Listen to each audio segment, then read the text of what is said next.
दोस्तों स्वागत है आपके अपने चैनल टेक सिविल में। दोस्तों आज का वीडियो आप यहाँ जैसा कि देख रहे हैं कि प्लास्टर के यहाँ काम कराया जा रहा है। तो ये वीडियो खास करके हमारे बिल्डर हैं या कॉन्ट्रैक्टर हैं या फिर इंजीनियर हैं, सभी के लिए इम्पोर्टेंट होने वाला है। क्योंकि दोस्तों आज की वीडियो में मैं यहाँ प्लास्टर से रिलेटेड आपको 2 से 3 इम्पोर्टेंट चीज़ बताऊँगा। पहला कि प्लास्टर करने में आपको क्या क्या चीज़ ध्यान रखनी होती है, उसका सही तरीका क्या है। दूसरा ये चीज़ कि जब आप प्लास्टर करते हैं तो प्लास्टर को हम करने के बाद उसका जांच कैसे करना है कि हमारा प्लास्टर सही हुआ है या नहीं हुआ है। और तीसरा इम्पॉर्टेंट चीज़ आ जाता है जो कि आजकल बहुत हमसे कुछ सब्सक्राइबर ने सवाल किया था कि सर ये बताइए कि प्लास्टर का जो अभी करंट रेट है मटेरियल के साथ क्या होना चाहिए और लेबर का रेट जो है बिना मटेरियल का उसका क्या रेट होना चाहिए।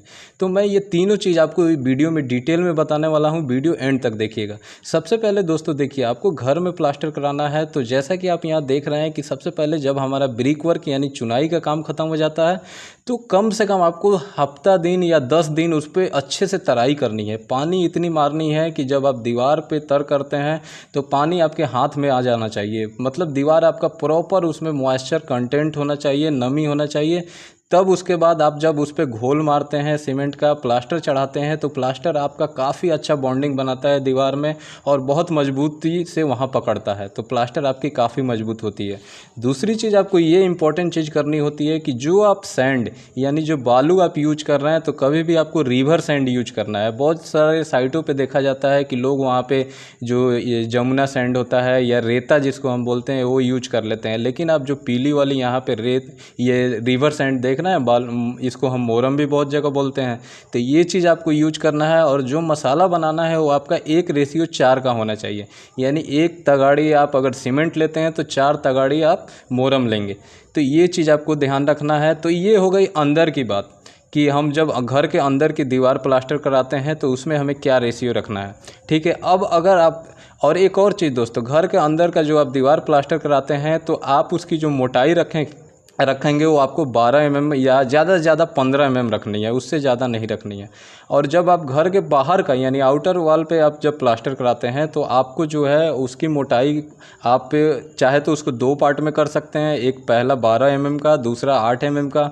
और नहीं तो आपको कम से कम उसको ज़्यादा मोटा 20 mm तक रखना होता है, ताकि अगर उस पर पानी पड़ता है, धूप पड़ता है तो आपका वो प्लास्टर वहाँ से क्रैक नहीं करे, घर में आपका जो घर है टेम्परेचर वो ठंडा रहे, ज़्यादा गर्म नहीं हो।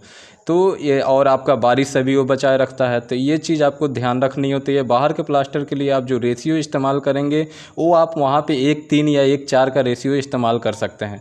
अब दोस्तों एक और इम्पॉर्टेंट बात यहाँ जो मैं आपको बताने वाला था कि आजकल बहुत लोगों ने मेरे सवाल पूछा था कि सर बताइए कि रेट क्या है अभी प्लास्टर करने का। तो सबसे पहले बता दूँ कि जो हम वॉल प्लास्टर कराते हैं घर के अंदर, वो अभी जो मार्केट में रेट है बिना मटेरियल का मैं बता रहा हूँ, वो रेट अभी आपको लगभग जो लेबर लेती है आपको 10 रुपये से 12 रुपये या कहीं कहीं पे ऐसा भी है कि थोड़ा सा महंगा वहाँ मिस्त्री का कॉस्ट है, लेबर का कॉस्ट है, तो 15 रुपये स्क्वायर फीट पे लेते हैं। और वहीं अगर आप बाहर का प्लास्टर कराते हैं तो उसमें उनको पूरा पाड़ बांधना होता है, स्काफ फोल्डिंग या फिर बांस का पाड़ बांधा जाता है, तो 20 रुपये से लेके 25 रुपये स्क्वायर फीट तक वहाँ लग जाता है। छत का आप प्लास्टर कराते हैं तो वहाँ पे 10 से 15 रुपये में आपका छत का प्लास्टर हो जाता है। और अगर आप मटेरियल की बात करें कि आप उसमें सैंड है, सीमेंट है, सब कुछ उसी का हो, तो जो घर के अंदर का जो प्लास्टर होता है वो आपका यहाँ पे करीबन 35 से 40 रुपये आपको स्क्वायर फीट पड़ जाता है। स्क्वायर मीटर की बात की जाए तो लगभग आपका करीब 300 से 350 रुपये स्क्वायर मीटर पड़ जाता है।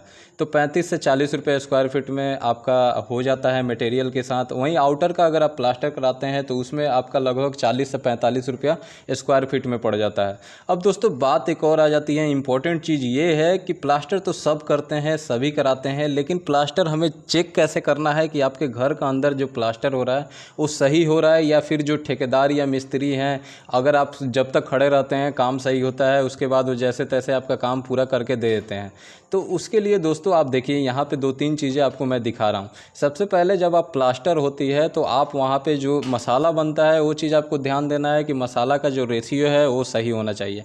दूसरा जब प्लास्टर हो जाए तो आप उस पे क्या करें कि उसको चेक करना है प्लास्टर को। अब चेक करने के लिए क्या है, जैसे कि आप यहाँ फंटी देख रहे हैं जिससे हम प्लास्टर करते हैं, वो फंटी आपको लगा के चेक करना है कि आपकी दीवार फंटी में है कि नहीं।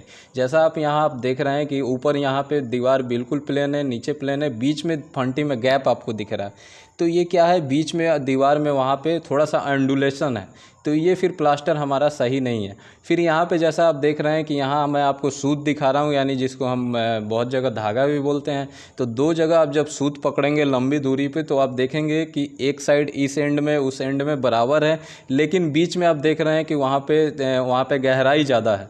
तो ये भी आप देख रहे हैं कि ये भी सही नहीं है। ठीक है, तीसरा चीज़ एक और आप कर सकते हैं कि जो साहुल होता है, जो मिस्त्री यूज करते हैं चुनाई के काम में, प्लास्टर के काम में, तो वो साहुल आपको लगा के फिर उसको देख लेना है कि वहाँ पे वो सही आपका साहुल जो है प्रॉपर वहाँ पे आ रहा है कि नहीं। अगर वहाँ पे थोड़ा सा डिफरेंस है तो फिर वो आपका सही काम नहीं हुआ है, तो फिर आप दोबारा से मिस्त्री से बात करें, उसको सही करवाएं। तो ये 3 तरीका होता है जिससे आप चेक कर सकते हैं, फिर आप उस हिसाब से मिस्त्री का पेमेंट कर सकते हैं। फिर उसके बाद दोस्तों एक और काम क्या करना है, जब प्लास्टर हो जाए तो सबसे ज़्यादा आपको ध्यान ये रखना है कि उस पर जो तराई है कम से कम 7 दिन 8 दिन आपको प्रॉपर करना है। तराई में आपको कोई चूक नहीं करना है दोस्तों। तराई है जिससे हमारा प्लास्टर हो, स्ट्रक्चर हो, बिल्डिंग हो, सब में जान आती है।